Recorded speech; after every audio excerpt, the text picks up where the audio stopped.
Hey, it's Dan the Real Estate Guy coming to you from my home office once again. And today I want to talk about a term that I kind of made up, explain what it is, and explain how you can use this to benefit you and your family.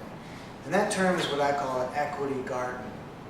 All right, remember, our job when we buy property in today's market is to buy it below its retail value, therefore capturing equity.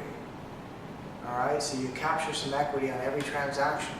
If you're keeping properties, you're doing what I call growing an equity garden. You've got what I call now equity now. That means if you wanted to sell the property today, you could sell it for more than you paid. There's equity. We also have a term I like to call future equity. When this market recovers, and we don't know when that's going to be, no one has a crystal ball, or at least they're not real clear, but we know one thing for sure.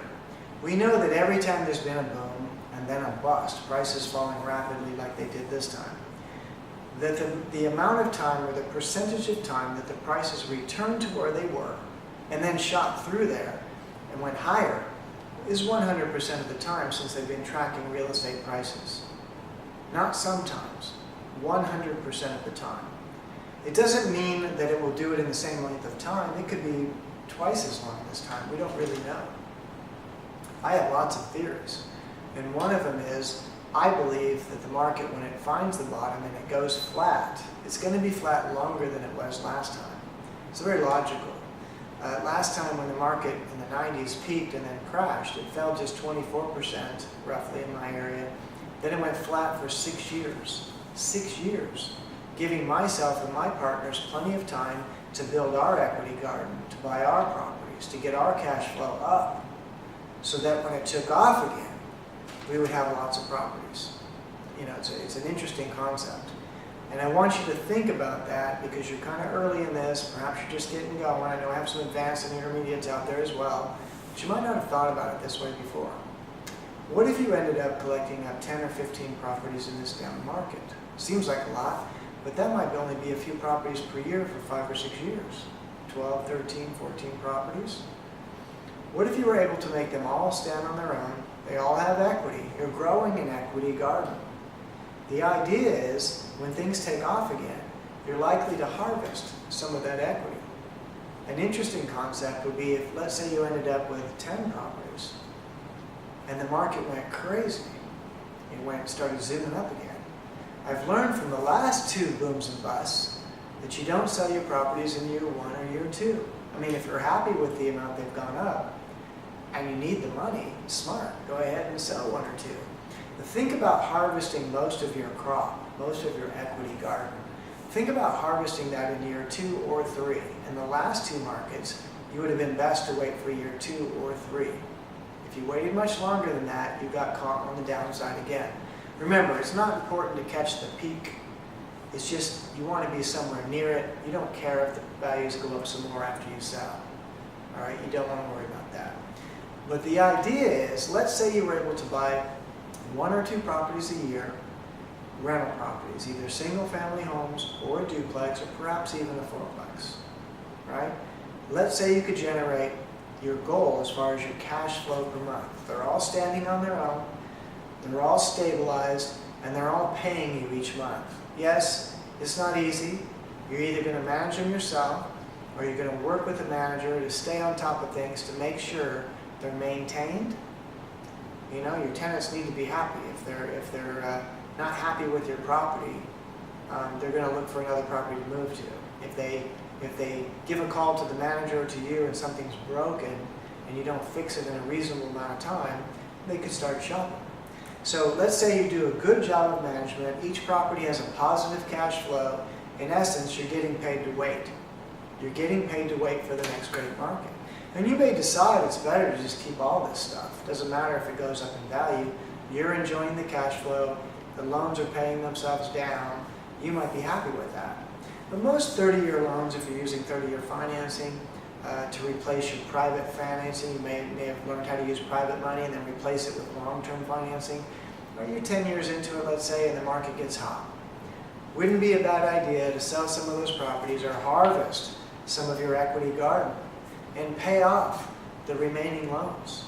I mean, what if you had 10 properties and you could sell 4 and free and clear 6? So there is no loan on those.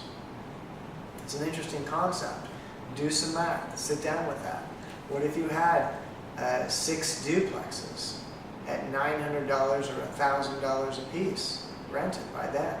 Right now they're $850, $900. Let's say rents start to shoot back up at some point as well. Right? You might have $6,000 coming in per month, right? Just on 3 duplexes that are free and clear. You know, some folks don't make $6,000 a month on their job. Now, granted, you'll want to have an account where you'll have money there if a property needs a roof or whatever. But once you build a reserve account, let's say 10 grand or 12 grand, whatever you project your needs are for the year, for the next few years, you know, you could add to that reserve account $1,000 a month and use the rest to live on, right? You could save all. If you're still working a job, you might want to save it all, buy another property, right? There's so many things you could do if you just get this equity garden started. Just start with that first property, single family home, duplex, triplex, fourplex. Those are probably your best bets. Good location, doesn't have to be the best, but you don't want the worst either. You want something where you can attract a good tenant. You can manage the property or have a manager manage the property. You can get them standing on their own with equity, today's equity. You can wonder about the future equity. We don't know what that's going to be.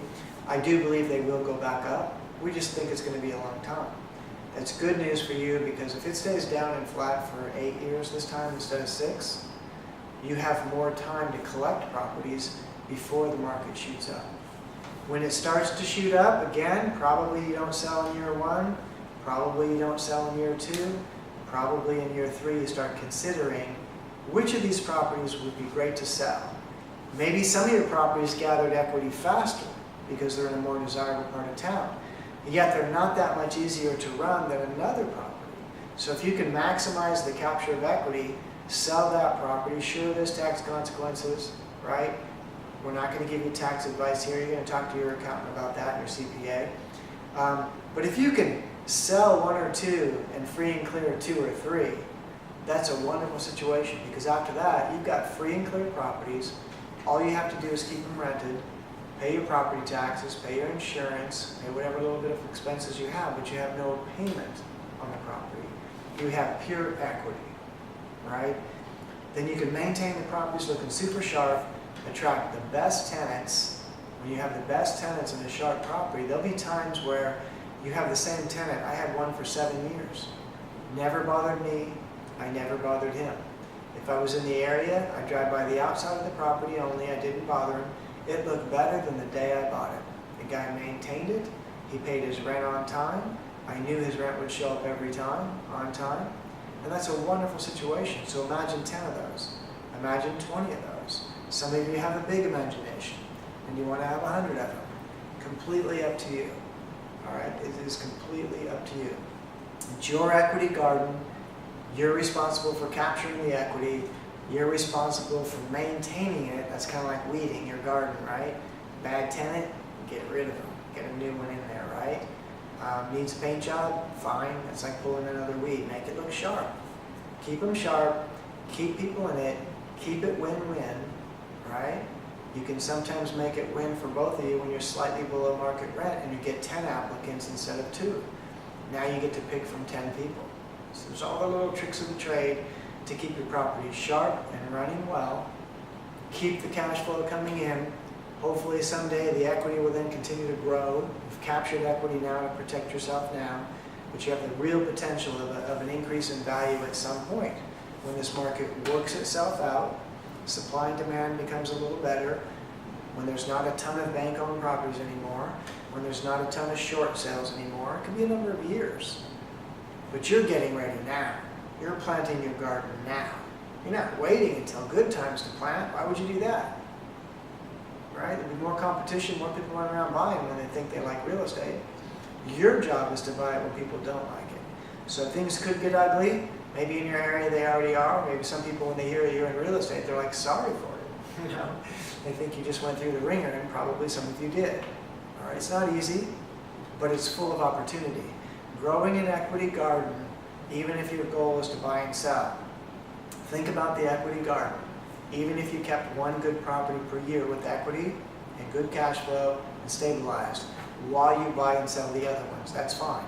anyone, I'm convinced anyone who collects up one solid rental property per year for the next 5, 6, 7, or 8 years will be so glad they did down the road. All right? When things go crazy again, and it will, look at the history. It's happened many times before. I've been through 3 booms and busts now. It's going to happen again. It's a matter of, are you going to be the guy that talks about it in the next boom, talks about the opportunity? You remember back in 2010 when you could buy a duplex for $125,000, or like I did, $85,000? All right? Do you remember that? And I didn't do it. You know, you don't want to be one of those guys. Worse is if you're in real estate helping other people buy real estate in this down market and you come out of it not owning any of your own.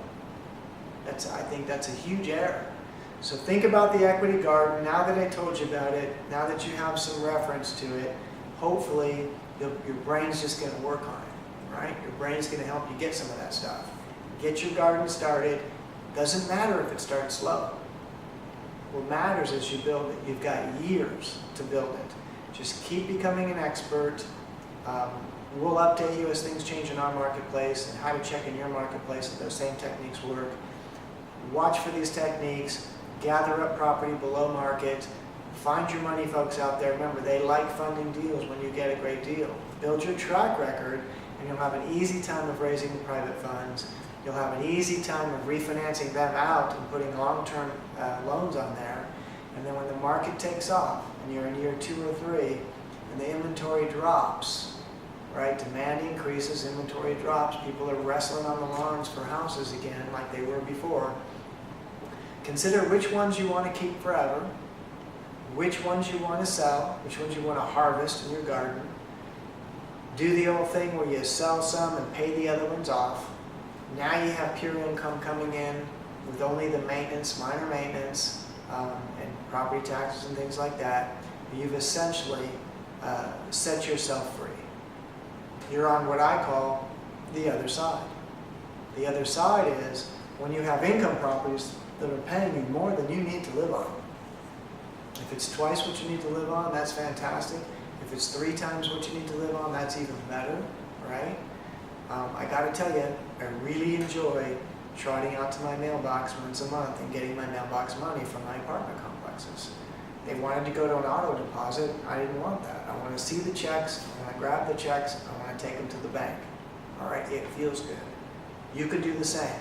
Build yourself an equity garden that has that now equity, it's going to have some future equity, and it has cash flow that you can use right now. All right? So enjoy that. Think about the equity garden. How big do you want to grow your garden? What is your plan? You can always change your plan as you learn more. But think about it right now and make a plan. I'll see you on the next video. Thank you.